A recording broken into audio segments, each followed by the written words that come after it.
இயேசு கிறிஸ்துவில் பிரியமுள்ள சகோதர சகோதரிகளே, அன்னையுடைய அன்பு பிள்ளைகளே, இயேசுவின் இனி நாமத்தில் உங்கள் அனைவருக்கும் என் இனிய காலை வணக்கம். இன்று சனிக்கிழமை, தாயின்றி வெற்றி இல்லை, தாய் இருக்க தோல்வியில்லை என்ற தாரக மந்திரத்தோடு இந்த புதிய நாளை நாம் தொடங்குவோம்.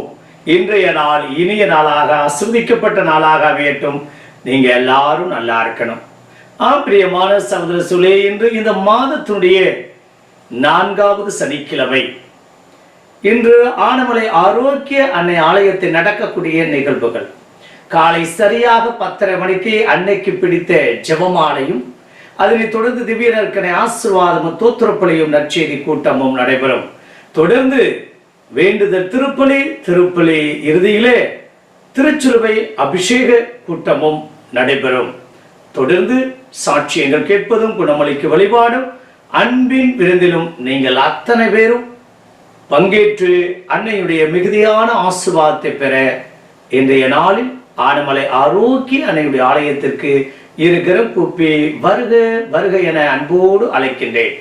ஆனமலை ஆரோக்கிய அன்னை ஆலயமானது பொள்ளாச்சியிலிருந்து சரியாக 12 கிலோமீட்டர் தொலைவில் ஆனமலைக்கு முன்பாகவே முரளி மருத்துவமனை என்ற நிறுத்தத்தில் இறங்கி பொள்ளாச்சி மார்க்கமாக நடந்து வந்தால் 100 அடி தூரத்தில் மெயின் ரோட்டில் ஆனமலை ஆரோக்கிய தாயை நீங்கள் பார்ப்பீர்கள். வாருங்கள், நாம் இணைந்து ஜெபிப்போம், ஒப்பு கொடுப்போம்.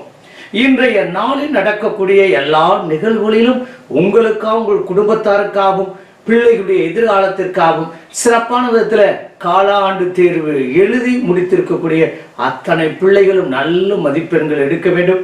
அவருடைய விடுமுறை நல்ல முறையிலே செலவு செய்ய வேண்டும், நல்லா என்ஜாய் பண்ணணும் என்பதற்காக உங்களோடு இணைந்து நானும் ஒப்புக் கொடுக்கின்றேன்.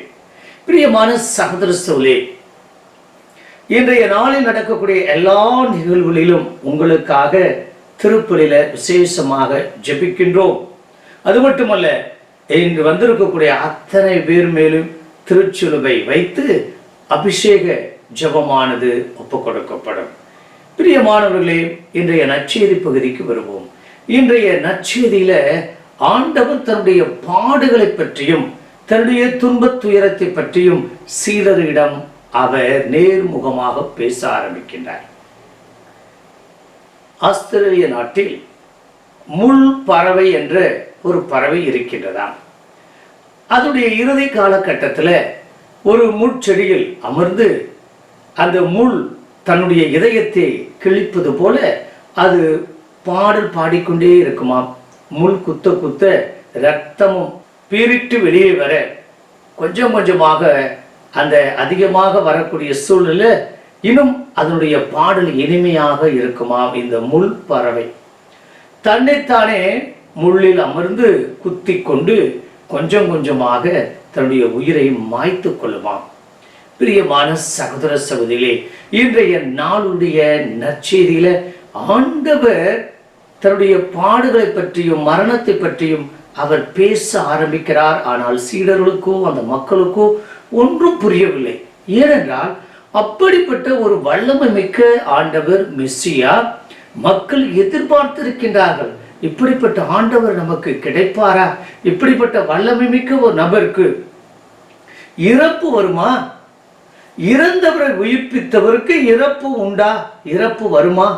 இவர் வெற்றியின் அடையாளமே, இவர் மகத்துவத்தின் அடையாளமே, இவர் அற்புதத்தின் அடையாளமே, இவர் பெரிய பெரிய காரியங்கள் செய்யக்கூடிய நபருக்கு இறப்பு வருமா?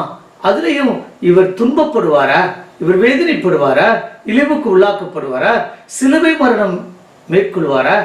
என்பதெல்லாம் அந்த மக்கள் புரிந்து கொள்ளவே முடியாத ஒரு நிலை. சீடர்கள் கூட புரிந்து கொள்ளவில்லை. பிரியமான சகோதர சகோதரிகளே, ஆனால் ஆண்டவருடைய திட்டம் இதுதான் என்பதை அவர் புரிந்து கொண்டு சீடர்களுக்கு விளக்க முயற்சிக்கின்றார்.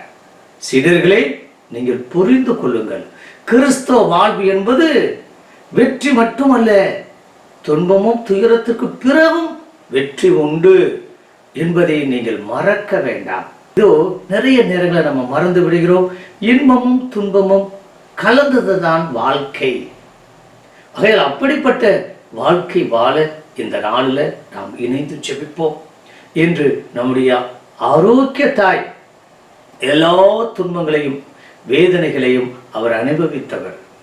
7 வியாகுலங்களை அவர் அனுபவித்தவர், சுமந்தவர். அப்படிப்பட்ட தாயை போல நாமும் வாழ இணைந்து ஜெபிப்போமா?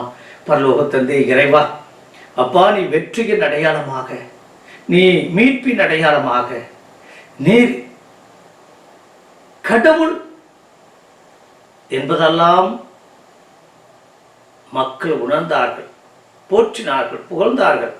ஆனால் அவருடைய வார்த்தை அவர்களுடைய நெஞ்சை குத்தியது. மரணமா, சிலுவையா, துன்பமா, துயரமா? ஐயோ, ஒருபோது ஏற்றுக்கொள்ள முடியாது. எங்களுடைய மீட்பருக்கா, எங்களுடைய இரட்சகருக்கா, எங்களுடைய கிறிஸ்துவுக்கா? அப்பா தகப்பனே, எல்லாம் தாண்டி வெற்றி உண்டு, உயிர்ப்பு உண்டு என்று நிரூபித்த அன்பு தெய்வமே, தொடர்ந்து இந்த நாளில் எங்களை, எங்கள் குடும்பத்தாரையும், எண்ணங்களை, இயக்கங்களையும், பயணத்தை, வாழ்வையும், பிள்ளைகளுடைய எதிர்காலத்தையும் நீர் தொடர்ந்து ஆசீர்வதித்து வழி நடத்தும்படி, வல்லமையால் நிரப்பும்படி எங்கள் ஆண்டவராய் இயேசு கிறிஸ்துவின் நாமத்தில் ஜெபிக்கின்றோம் நல்ல பிதாவே. ஆமென்.